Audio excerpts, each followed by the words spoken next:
My sister is moving in with us starting today.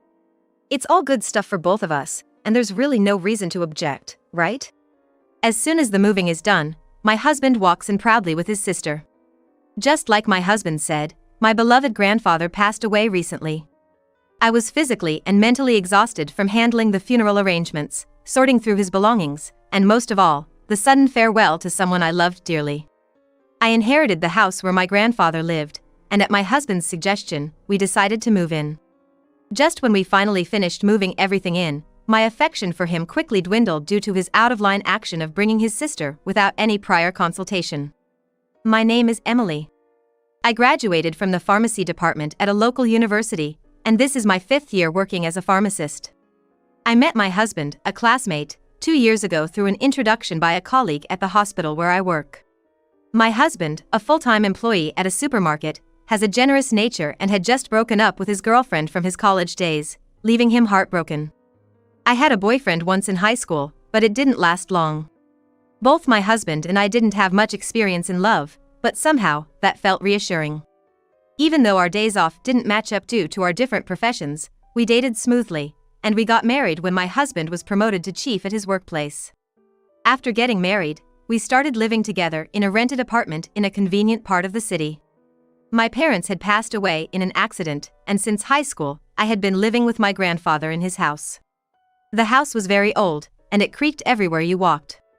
However, he had been in and out of the hospital due to a chronic illness for the past 6 months, and the house was mostly empty. For me, it was a precious home filled with memories of my grandfather, so I kept going back to clean it from time to time even after we moved. My grandfather, though worn out from his battle with his illness, was overjoyed that I got married. "I can fight through the tough treatment with this," he said, and I made a promise to myself to be happy for him. Fortunately, I was able to get along well with my in-laws. They live quite far away, so we might only be able to see them a few times a year, but they said, "You're always welcome to visit." Everything seemed to be off to a good start in our happy married life, but there was one thing that made me uneasy. And that was my sister-in-law. She is a lively 19-year-old, currently in her first year of college. She lives in a dorm near our apartment while attending a college in the city. My husband was the one who decided on our living arrangement, and one of the reasons seemed to be because his sister was going to college in the city. They have always been close as siblings, and she had told him, "I wish you lived closer." Of course, it's great if the family gets along. But I regretted not speaking up more when my husband practically decided on our living arrangement on a whim just because his sister asked him to.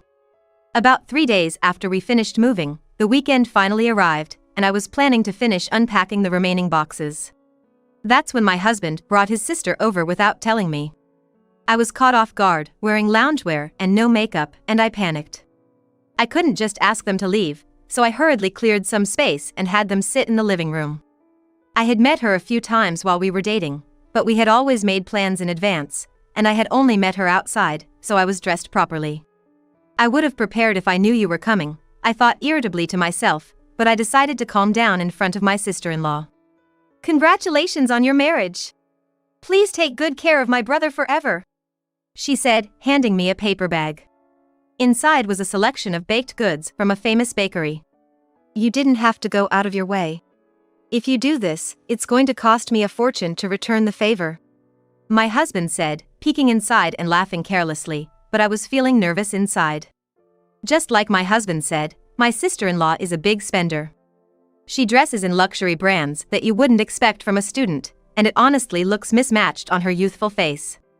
I once asked my husband if she was involved in anything suspicious because of her lavish lifestyle. But when it comes to his sister, he suddenly changes his tone and says, she would never do such a thing.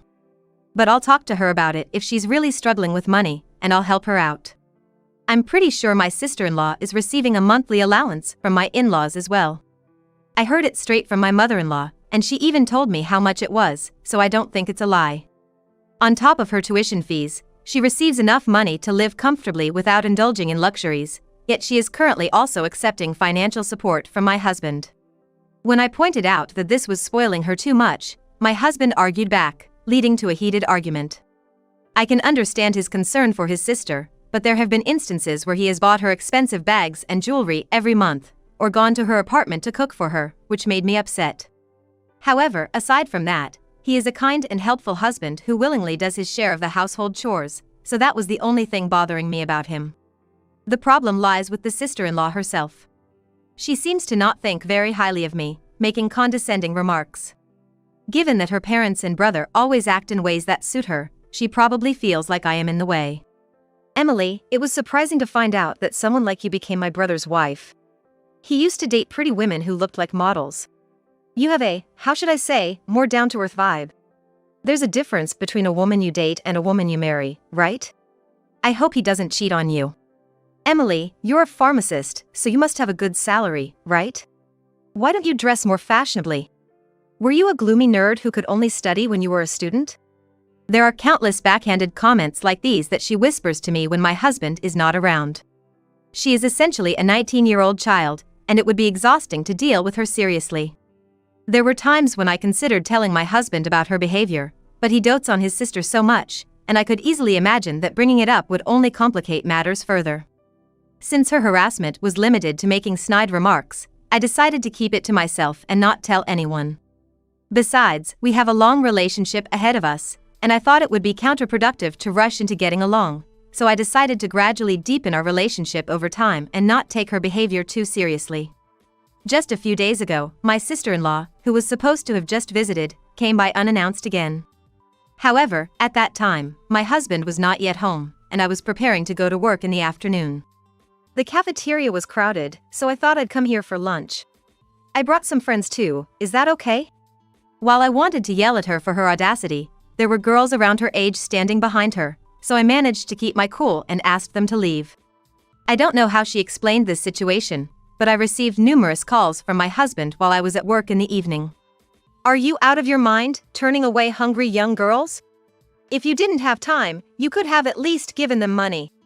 My sister called me saying she was embarrassed in front of her friends. I'm not sure if this incident was the trigger, but since then I've noticed a change in my husband's attitude. He gradually stopped doing the household chores that we had agreed to share, and as I couldn't stand seeing things left undone for days, I ended up doing everything myself, making it solely my responsibility. I thought he had a generous personality, but it turns out he is just sloppy and quick to lose interest. He would buy things for his new hobbies, only to let them gather dust soon after. This was a common occurrence. It would be one thing if it was just his own room, but when he started cluttering up the dining table and the car with his hobby stuff, I had to say something. However, he only ignored me, not taking any real action to address the issue. I'm starting to feel that he is losing interest in me, as he thinks I nag too much. Despite his sloppiness, he acts differently towards his sister. Her unannounced visits continue, during which she would eat our food and openly harass me without holding back. At first, she would only make snide remarks when my husband was not around, but recently, knowing how much her brother adores her, she has become bold enough to openly make snide remarks. My sister-in-law criticizes the food I make, saying things like, "The seasoning is too strong. Are you really a pharmacist? Are you trying to make people sick with your food so they have to buy medicine? My brother should be careful." She would make such cruel jokes, demeaning even my profession, but my husband would just laugh along with her. Moreover, she would regularly wheedle substantial amounts of money from my husband, far more than a simple allowance.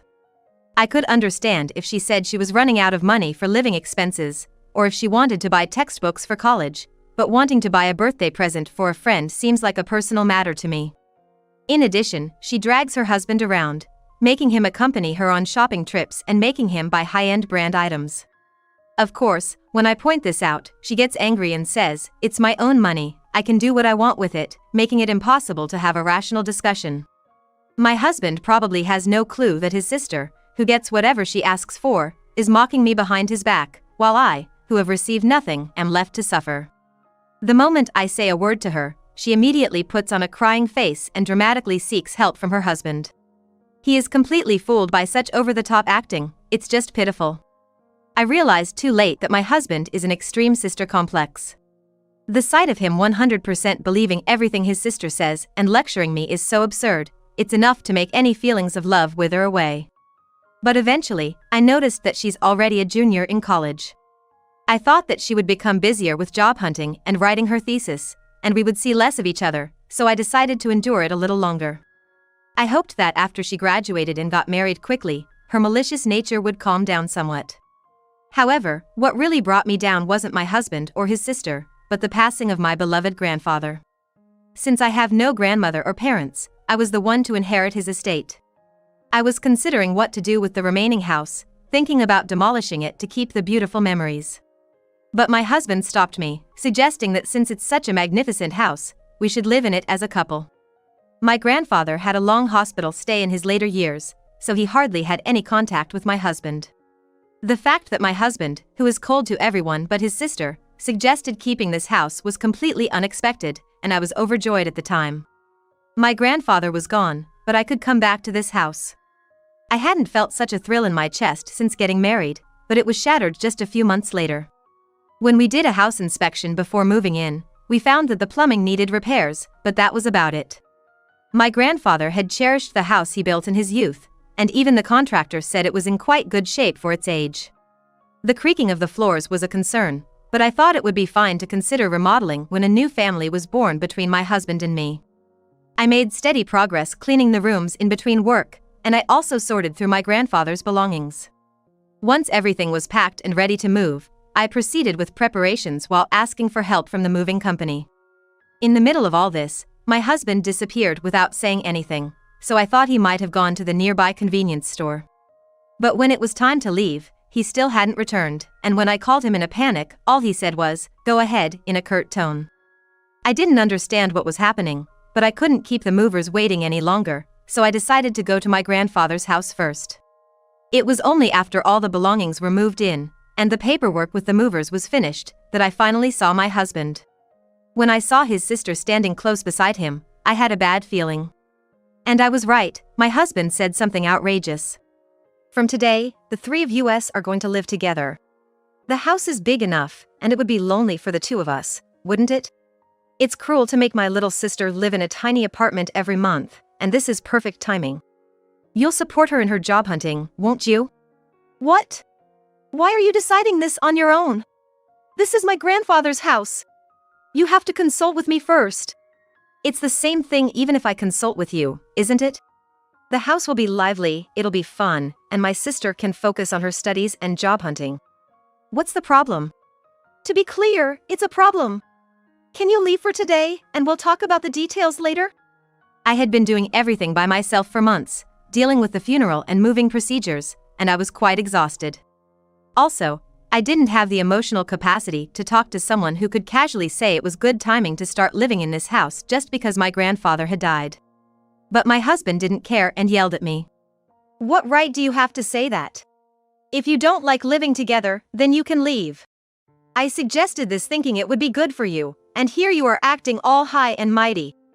I'd feel relieved if you were gone. I won't show any mercy to someone who treats my important family like this."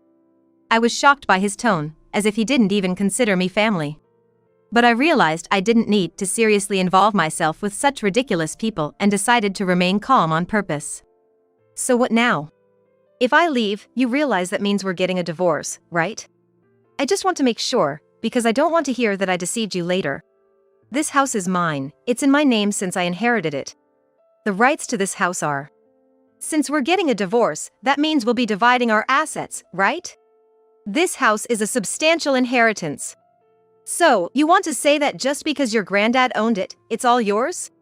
Look, the world doesn't revolve around you. I'm a legitimate ex-husband, so I have rights to half of it. I'll pay you your share, and then you can leave." Interrupting me, my husband spoke utter nonsense. "Emily, you're always so stingy with money, even though you earn a good deal yourself. Don't you think you're expecting too much? You should be nicer to younger girls. You might think of me as a frivolous young girl wasting money, but girls need money. On the other hand, you always dress so plainly, and your makeup is light. What do you even spend your money on? You've completely given up on being a woman. It's pathetic, really." My sister-in-law, having successfully gained my husband's support, proceeded to berate me with him. Seeing their true colors, I lost all affection for them and wanted to leave this place as soon as possible, so I told them I was leaving. "I don't care about the house rights anymore, but are you really sure about this? I just want to confirm that I've made myself clear." The siblings looked momentarily dumbfounded by the swift resolution, but soon they started smirking again. Trying to shake us up, huh? Your behavior is just pitiful. Well, I appreciate that you agreed to the divorce. Here, sign this and be done with it. He threw the pre-filled divorce papers at me. Out of patience and thankful that things were moving quickly, I thought this was actually helpful. Such a sore loser. I'm sorry that he loves me more than he loves you, Emily. Maybe try being a bit more feminine the next time you decide to marry.